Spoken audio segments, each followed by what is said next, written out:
Not so long ago, an archive of video recordings totaling about 40 GB showing torture in Russian correctional facilities became public knowledge. These videos were recorded by the FSIN officers themselves using official body cameras.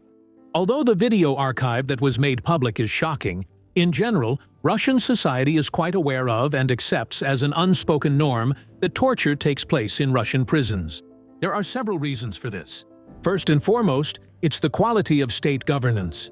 This includes the poverty of the population, weak judicial institutions that send innocent people to prison, corruption, kickbacks, and bonuses for increasing crime clearance rates. Half the country has served time, and the other half will soon. It might sound like a joke, but there's always some truth in every joke. Videos about how to properly enter a prison cell get millions of views. It's as if you'll definitely need this knowledge if you live in Russia. In such conditions, the vacuum of law is filled by the underworld's rules. But even law enforcement officers need these codes. They can use them to break prisoners, precisely through torture. Russian prisons are divided into so-called red ones, where everything is controlled by the administration, and black ones, where everything is run by criminal bosses. There are also some intermediate options. The endless conflict between criminals and the prison administration is a huge problem, and there is no solution in sight yet. Because at the moment, the correctional system doesn't correct anyone. It completely excludes people from society and creates new criminals. Here are some numbers. Statistics on the number of prisoners in 2021 in Russia and some other countries. The first number in the table shows how many prisoners there are per 100,000 people. In Russia, compared to Sweden and Denmark, this figure is 5 times higher and almost 7 times higher compared to Norway. Here are some more telling numbers. The share of risk among all prisoners in Russia is 60%, while in Scandinavian countries, it's about 20 to 25%. And here is probably the most striking comparison with the harsh Scandinavian prisons, using the example of especially dangerous criminals.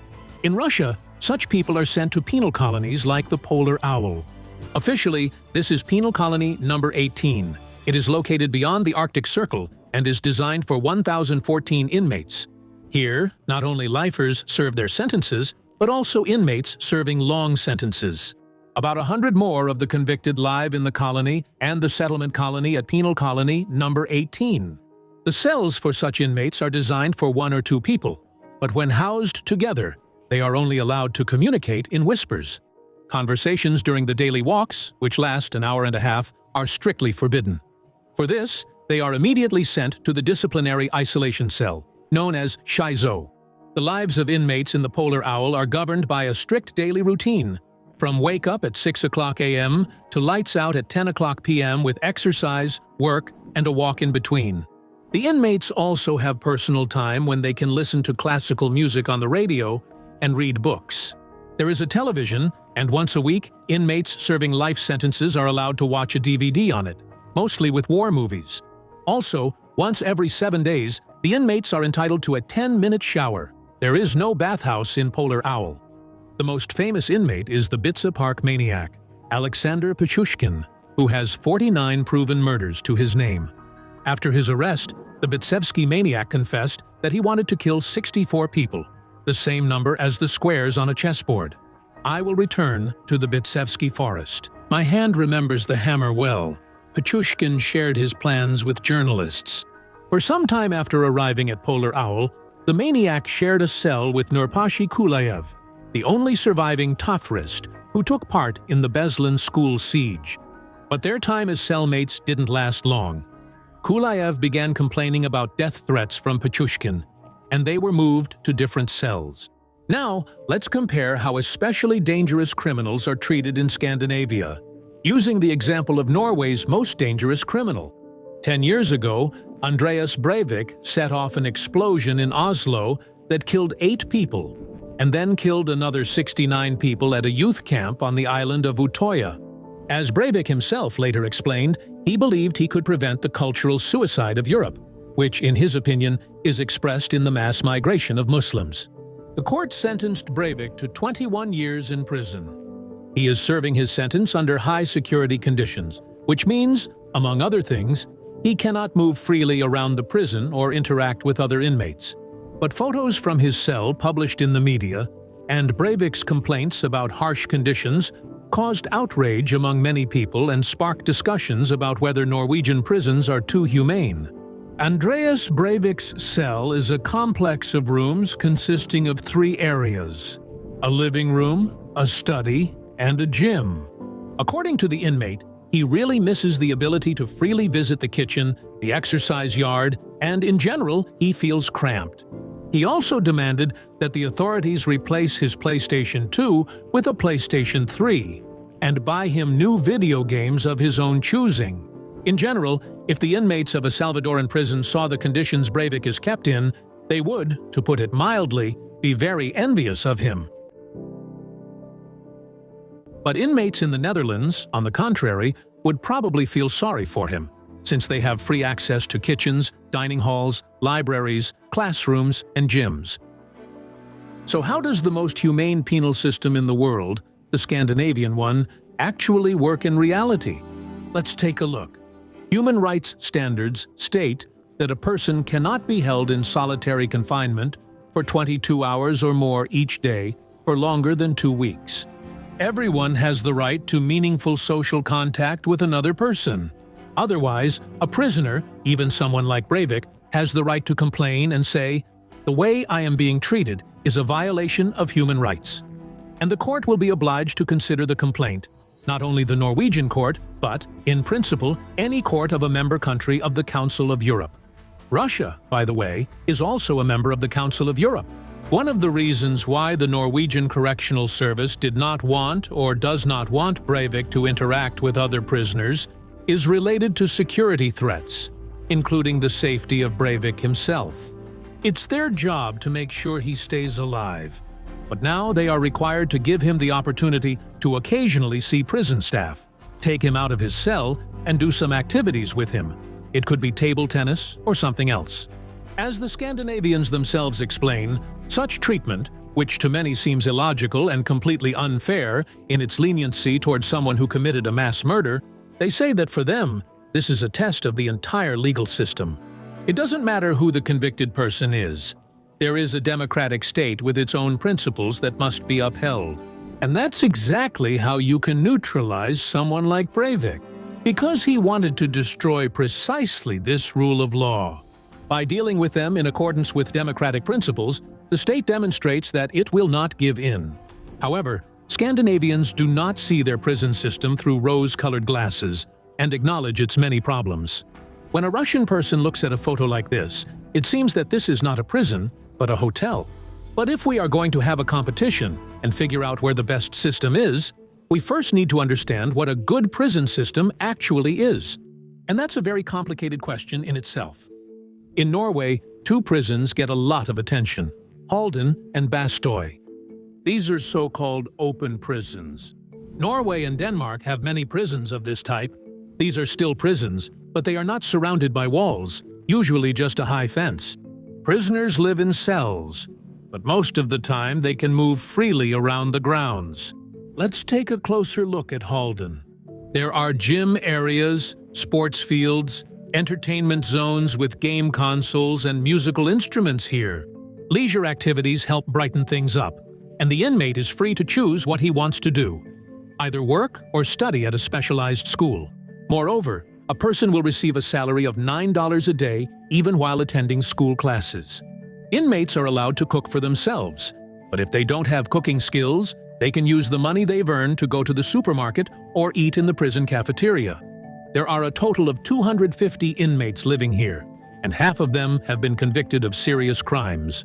But despite what seems like a dangerous environment in the unit, the guards here don't carry firearms because it's believed that this interferes with the rehabilitation of inmates and creates social distance. Open prisons are rare worldwide. In Denmark and Norway, about a third of all inmates serve their sentences in such conditions, so this nice picture shows only a third of the reality. And these are not typical Norwegian prisons. So what are the typical ones? Well, for example, the old prison in Oslo doesn't look like a hotel at all. It looks like most prisons in Europe. Many closed prisons, this applies to Norway, Sweden, and Denmark, are quite similar to most closed prisons in many Western European countries.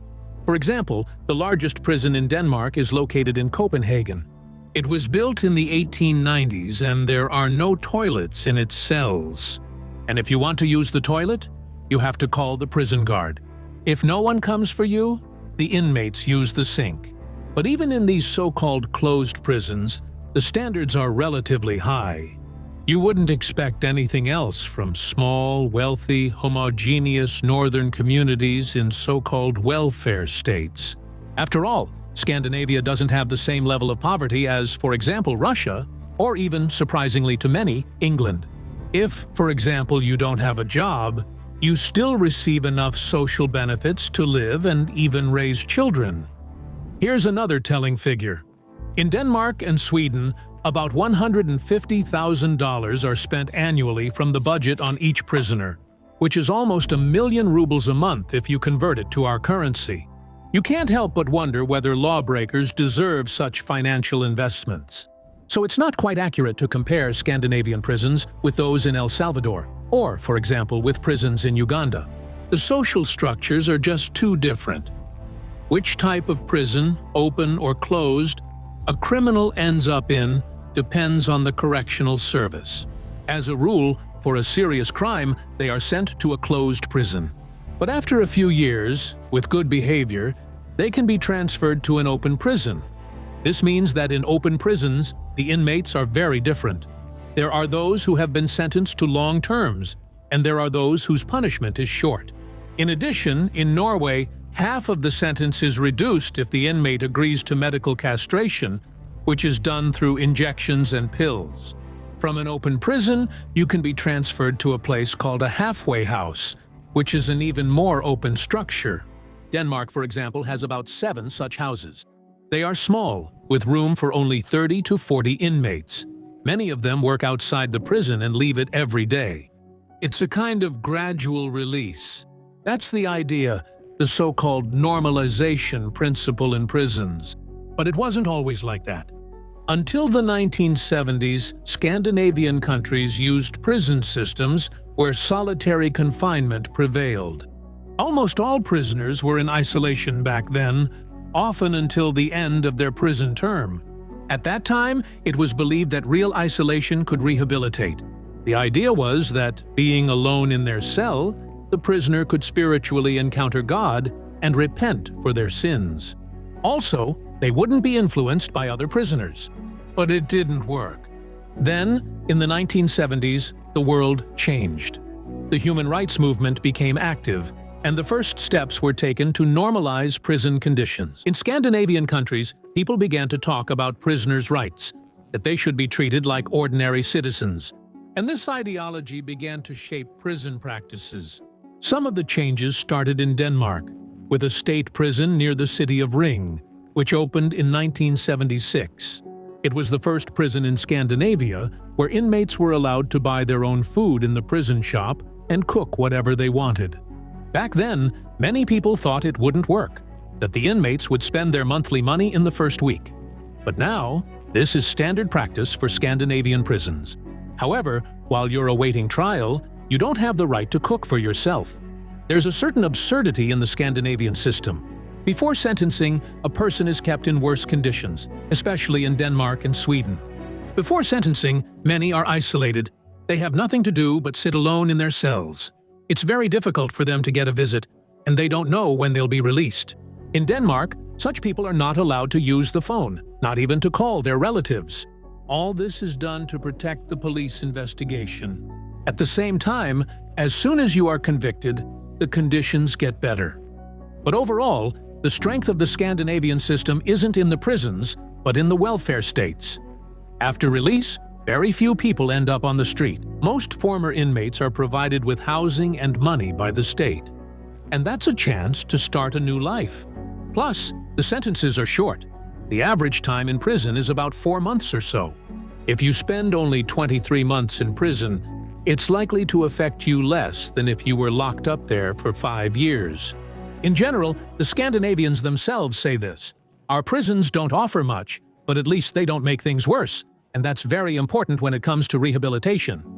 That's exactly why the recidivism rate is comparatively low. That's what the harsh Scandinavian prison system is like. What do you think? Would such an approach to correctional facilities work in Russia? Or is all of this just too humane, and we definitely need something tougher? Write in the comments. And please leave your feedback and give this episode a fair rating. It's very important to us. See you on Cremola.